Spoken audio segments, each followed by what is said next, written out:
वीवैट connector की हम diode reading check कर लेते हैं। ये रहा हमारा ग्राउंड और SCL जो है हमारा 481 के समथिंग रह रहा है और SCL जो है वो 484 के समथिंग है। ठीक है, नमस्कार दोस्तों, हमारे पास आज OnePlus Nord C3 Lite 5G phone आया है और ये फ़ोन चार्जिंग लोगो शो कर रहा है, जो कि हम अगर 6 पोर्ट चार्जर पर जब लगा रहे हैं तो ये लगभग चार्जिंग सिंबल शो कर रहा है, जो कि और ऑन ऑफ की जब इसे हम प्रेस कर रहे हैं तो ये ऑन नहीं हो रहा है। ठीक है, सबसे पहले हम इस फ़ोन को ओपन करते हैं और ओपन करने के बाद देखेंगे इसमें क्या समस्या है। ठीक है, हमारे इस फ़ोन में हमने बैटरी जो है, बैटरी हमारी लगभग 389 के समथिंग चार्ज है, हमने ये भी टेस्टेड कर चुके हैं। ठीक है, और सबसे पहले हम इसके कैमरों को रिमूव कर लेते हैं, क्योंकि कैमरे अगर डैमेज हो जाएंगे तब भी हमें समस्या हो सकती है, क्योंकि अगर कस्टमर के कैमरे भी गंदे हो जाएंगे, बड़ा फ़ोन है, तब समस्या आ जाती है। तो आप एक बार इसे हम चार्जर से लगा के देखते हैं, 6 पोर्ट चार्जर से, और आप प्रॉब्लम देख लें कि इसमें क्या समस्या है। ये सिर्फ चार्जिंग लोगो ही शो कर रहा है, ये ऑन नहीं हो रहा है। ठीक है, और हम बैटरी वगैरह और जो सब फ्लक्स और इसके जितने भी फ्लक्स वगैरह रिमूव कर लेते हैं। पहले ऐसा करते हैं, बैटरी कनेक्टर की जो शॉर्टिंग वगैरह उसको चेक कर लेते हैं, क्योंकि ऐसे मेरे पास फ़ोन और भी आए थे जिसमें इस टाइप की समस्याएं थी। ठीक है, ये तो देखो क्लियर है हमारे फ़ोन में इसमें कि BPH पावर जो है वो ठीक ही है, क्योंकि अगर BPH पावर ठीक नहीं होती तो फ़ोन पे चार्जिंग लोगो नहीं आना चाहिए था। हम एक बार DC मशीन से लगा के देख लेते हैं, क्योंकि आप लोगों को ये भी दिखाना ज़रूरी है कि ये स्विचिंग किसी टाइप की ले रहा है या फिर नहीं, क्योंकि DC मशीन पर अगर आपको स्विचिंग वगैरह नहीं दिखाऊंगा तब भी आप भरोसा नहीं करोगे। तो इसलिए हम मदरबोर्ड को निकाल लेते हैं बाहर और DC मशीन की जरिए, क्योंकि इसका सप्लाई में तो जो बोर्ड केबल है उसमें इसका जैक नहीं होता है, तो हम एक बैटरी फ्लक्स का यूज़ करते हैं और उस पर हमने DC मशीन के बार वगैरह जो आउटपुट है DC मशीन के हमने लगा दिए। अब ऑन ऑफ की को हम जो शॉर्ट कर लेते हैं। देखें, आपको किसी तरह का कोई एम्पियर कंज्यूम नहीं कर रहा है ये। ठीक है, किसी टाइप का कोई भी कंज्यूम नहीं है, लेकिन आपने देखा होगा कि चार्जर लगाने पर, इस पर चार्जिंग लगाने पे चार्जिंग लोगो शो कर रहा है। मेन समस्या ये है। तो हम सबसे पहले ये करते हैं कि इसकी जो बैटरी कनेक्टर की डायोड रीडिंग वगैरह है वो ले लेते हैं। ये हमारा ग्राउंड रहा। ठीक है, ये हमारा SCL रहा और ये रहा हमारा SCA। ठीक है, HDL और SD डाटा हमारा सब कुछ ठीक ठाक है, लेकिन आप देख सकते हैं वीवैट की लाइन जो है वो शॉर्ट है। वीवैट की लाइन ये हमारी शॉर्ट है। अब वीवैट की लाइन शॉर्ट है तो नॉर्मल बात है कि फ़ोन की बैटरी एक्टिव नहीं हो पा रही है, क्योंकि वीवैट लाइन शॉर्ट है। तो ये जो सेक्शन आपको दिख रहा है, हम पहले, क्योंकि वीवैट की लाइन हमारे चार्जिंग सेक्शन में ही जाती है, क्योंकि वहीं फास्ट चार्जर IC और चार्जिंग IC वगैरह होती है। ये रही हमारी हीट सील। फ़ोन पे देखो किसी टाइप का कोई वर्क नहीं हुआ है। ठीक है, तो हम इसे सेफली रिमूव करेंगे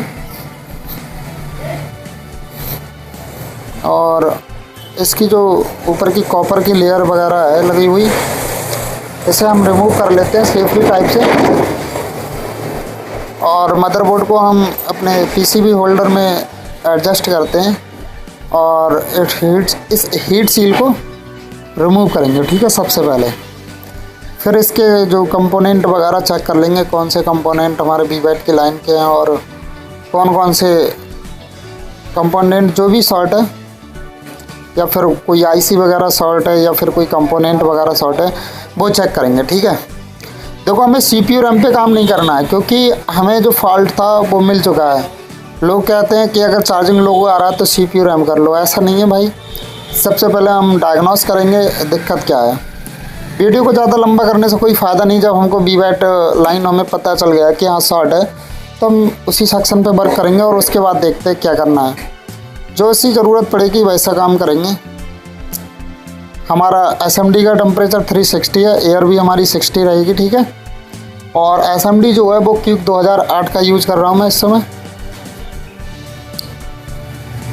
क्योंकि मैं जल्दबाजी नहीं करता इस काम में, क्योंकि मैं पहले मदरबोर्ड को प्री हीट करूँगा और प्री हीट करने के बाद टेम्परेचर को मैं 360 कर दूँगा।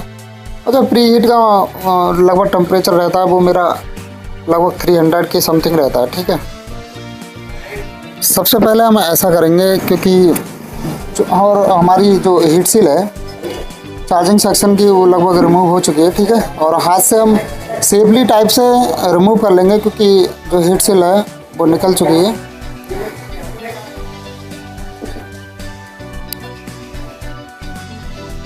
और आप देख सकते हैं हमने हीट सील को सेफली रिमूव कर लिया है, ठीक है। थोड़ा लाइट को एडजस्टमेंट कर लेते हैं और जूम वगैरह कर लेते हैं।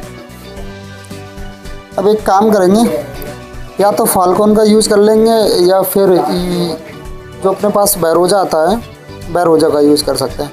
बैरोजा मैं इसलिए यूज़ नहीं करता क्योंकि थोड़ी समस्या होती है, धुआं वगैरह सांसों में अंदर चला जाता है। तो आप पहले ऐसा करते हैं, मल्टीमीटर की सहायता से हम जो कैप जो शॉर्ट है वो चेक कर लेते हैं, ठीक है। आप मल्टीमीटर की रीडिंग की तरफ ध्यान देते रहें। ये हमारा, क्योंकि हमने बोर्नियो की सहायता ली है, ऐसा नहीं है कि डायरेक्ट पिन घोंस दी। ये हमारी वीवैट लाइन सेक्शन है, ठीक है। और ये तो हमारे कैपेसिटर लगभग ठीक ही ठाक है, क्योंकि ये BPH की है और ये बूट कैप था। और क्योंकि ले लेंगे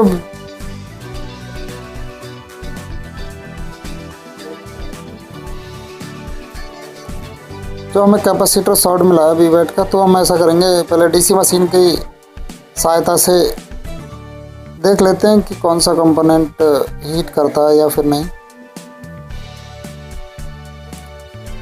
DC मशीन तो हमारी 5 एम्पियर की है सुगोन की, वो कोराइड्स वाली, कोराइड से चेक कर रहे हैं इस समय, ठीक है।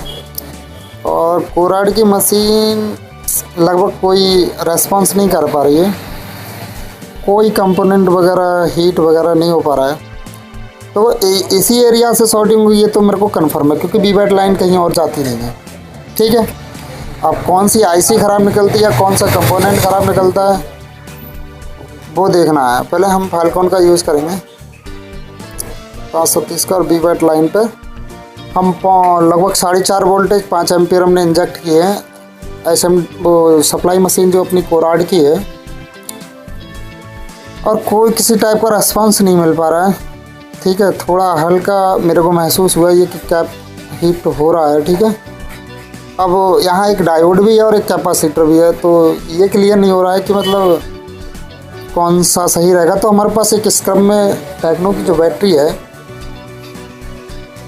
उसका यूज़ करेंगे, और जो हम पहले प्लस माइनस वगैरह चेक कर लेते हैं कि कौन सा प्लस है कौन सा माइनस है। और ये जो प्रोब थी वो DC मशीन की थी, मल्टीमीटर की सहायता से चेक कर लेते हैं। और देखो ग्राउंड हमने ऊपर वाला जो है प्लस का है, नीचे वाला ग्राउंड है, ठीक है। तो ग्राउंड हम मोबाइल की सिम ट्रे से कनेक्ट कर लेते हैं, और प्लस जो है वो हम एक चिमटी की सहायता से प्लस की प्रोब पे हम लगा देते हैं। आप देखते रहें कि कौन सा जो कंपोनेंट हीट होता है वही कंपोनेंट को रिमूव करेंगे या रिप्लेस करेंगे।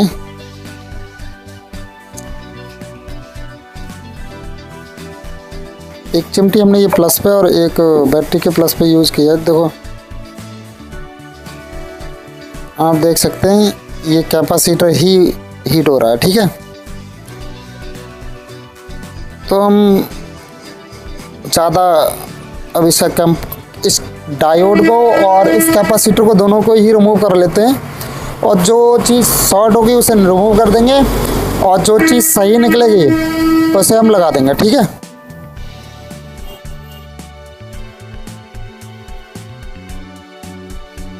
अब एक बार मल्टीमीटर से टेस्ट कर लेते हैं, क्योंकि कंपोनेंट ही शॉर्ट होना, कैपेसिटर ही शॉर्ट होना चाहिए, क्योंकि डायोड तो जब उल्टी वगैरह बैटरी लगती है तब शॉर्ट होता है। आप देख सकते हैं ये हमारा जो कैपेसिटर है वो शॉर्ट निकला, डायोड हमारा ठीक है। तो हम इस कैपेसिटर को रिमूव करते हैं और डायोड को हम वैसी स्थिति में उस फ़ोन में लगा देंगे। ठीक है, आप एक बार देख लें। ये जो कैपेसिटर है ये शॉर्ट है, ठीक है, और डायोड को हम उठाएंगे और वहाँ उसकी जगह पे ही लगा देंगे प्लस माइनस देख ताक के। ठीक है, थोड़ा असेंबली हमारी 360 और एयर 60 रहेगी।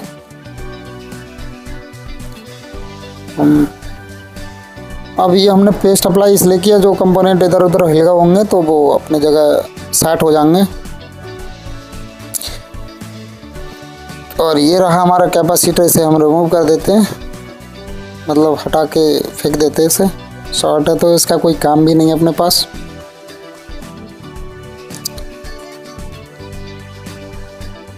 अब एक बार चेक कर लेते हैं। अब हमारे फ़ोन की शॉर्टिंग लगभग, हमारे फ़ोन की यहाँ शॉर्टिंग ख़त्म हो चुकी है। ठीक है, अब ऐसा करते हैं, बोर्ड को हम फिक्स करते हैं फ़ोन के अंदर और फिर इसे ऑन करके देखेंगे हमारी मेहनत कामयाब हुई या फिर अभी भी कोई समस्या है। ठीक है, देखो चार्जिंग लोगों तो आ रहा था लेकिन हमारा फ़ोन ऑन नहीं हो रहा था, तो हम पहले चार्जिंग लगा के देखेंगे और फिर इसे ऑन करके देखेंगे। आप देख सकते हैं OnePlus का लोगो आ चुका है, इसका मतलब हमारा वर्क सक्सेसफुल हो चुका है और हमारा फ़ोन रिकवर भी हो चुका है। ठीक है, और इस तरह की वीडियो देखने के लिए हमारे चैनल को सब्सक्राइब करें, लाइक करें, कमेंट करें, शेयर करें। और इसी टाइप का एक फॉल्ट और है, उसकी वीडियो हम जल्द अपलोड करेंगे अपने इसी YouTube चैनल पर। देख सकते हैं हमारा फ़ोन पूरा ऑन हो गया है। ठीक है।